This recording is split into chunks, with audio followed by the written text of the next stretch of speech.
তালের পাটিসাপটা পিঠে এত বেশি সুস্বাদু হতে পারে, খাওয়ার পর নিজেই অবাক হয়ে গেছি।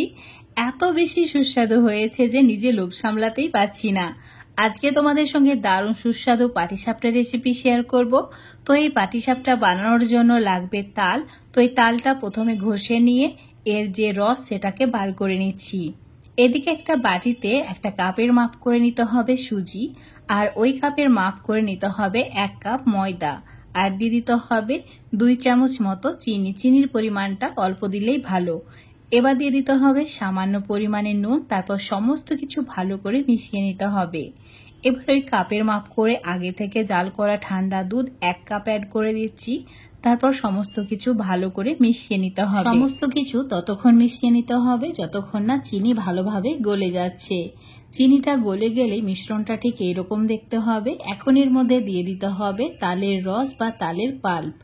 একটা বড় কাপের মাপ করে 1 কাপ তালের রস নিয়েছি, তার মধ্যে হাফ কাপ দিয়ে দিচ্ছি, মানে আগের যে কাপের মাপের 1 কাপ তালের রস এখানে অ্যাড করেছি। সমস্ত কিছু আবারও ভালো করে মিশিয়ে নিতে হবে। মেশানো হয়ে গেলে মিশ্রণটা ঠিক এইরকম দেখতে হবে। এটা এখন অনেকটাই ঘন, তাই আরও হাফ কাপ মতো দুধ অ্যাড করেছি। আর এইরকম পাতলা করে মিশ্রণটা এখন রেডি করে নিতে হবে, কারণ যেহেতু এখানে আমরা সুজি ব্যবহার করেছি, সুজি দুধটা শোক করে নিয়ে অনেকটাই ফুলে উঠবে। তো কিছুক্ষণের জন্য ঢাকা দিয়ে রেখে দিচ্ছি। আর এদিকে চুলোর উপর একটা ফ্রাই প্যানে বাকি যে তালের রসটা ছিল সেটা নিয়েছি, তার সঙ্গে হাফ কাপ মতো দুধ অ্যাড করে দিয়েছি। এখন এই তালের রস আর দুধ মিডিয়াম ফ্লেমে জাল করে নিতে হবে। 2 মিনিট জাল করে নেওয়ার পর মিশ্রণটা ঠিক এইরকম দেখতে হবে। এবার এর মধ্যে দিয়ে দিতে হবে চিনি। চিনি এখানে 1 কাপের চেয়ে একটু কম অ্যাড করেছি, মানে যে যেমন মিষ্টি খেতে পছন্দ করো সেই হিসাবে চিনির পরিমাণটা বাড়িয়ে বা কমিয়ে নিতে পারবে।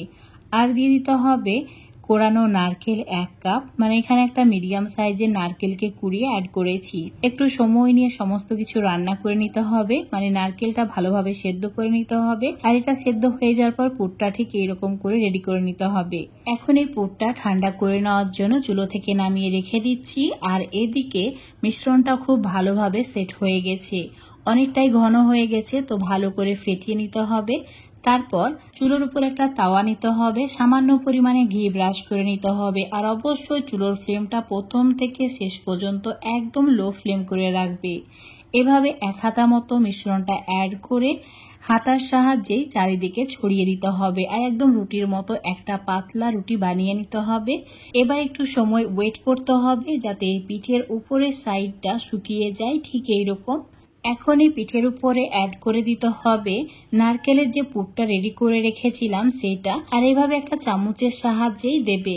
এখন একটা হাতা বা খুন্তির সাহায্যে ঠিক এইভাবে ফোল্ড করে নিতে হবে, তাহলে রেডি হয়ে যাবে দারুণ লোভনীয় দারুণ সুস্বাদু পাটিসাপটা। এখন এটা আরও একটু ভালো করে যাতে সেঁকা হয় তাই সাইডে রেখে দিচ্ছি। আর এই সাইডে অল্প একটু ঘি ব্রাশ করে নিয়ে 1 হাতা মতো মিশ্রণটা চারিদিকে এইভাবে ছড়িয়ে দিচ্ছি। এখন কিছু সময় ওয়েট করলে এই রুটি বা পিঠের উপরের সাইডটা শুকিয়ে যাবে। আর এভাবে পুরটা অ্যাড করে ফোল্ড করে নিতে হবে। আজকের এই পাটিসাপটা রেসিপিটা এত বেশি সহজ বানানো যে ঝটপট অল্প সময়েই বানিয়ে নিতে পারবে। আর এটা খেতেও দারুণ সুস্বাদু হয়। অবশ্যই বাড়িতে আমার রেসিপি ফলো করে একবার হলেও বানিয়ে খেয়ে দেখবে, তারপর লাইক শেয়ার কমেন্ট করে দেবে। রেসিপিটা যদি ফেসবুক পেজ থেকে দেখো অবশ্যই পেজটাকে ফলো করে নেবে। ইউটিউব থেকে দেখলে চ্যানেলটাকে সাবস্ক্রাইব করে রাখবে আরও এরকম রেসিপিগুলো পাওয়ার জন্য। দেখতে পাচ্ছ কতটা লোভনীয় হয়েছে, দারুণ লোভনীয় আর সেই রকম দারুণ সুস্বাদু। তো তোমাদের এখন ভেঙে দেখিয়ে দিচ্ছি, দেখো দারুণ হয়েছে। তো বন্ধুরা অবশ্যই এভাবে একবার ট্রাই করে দেখবে।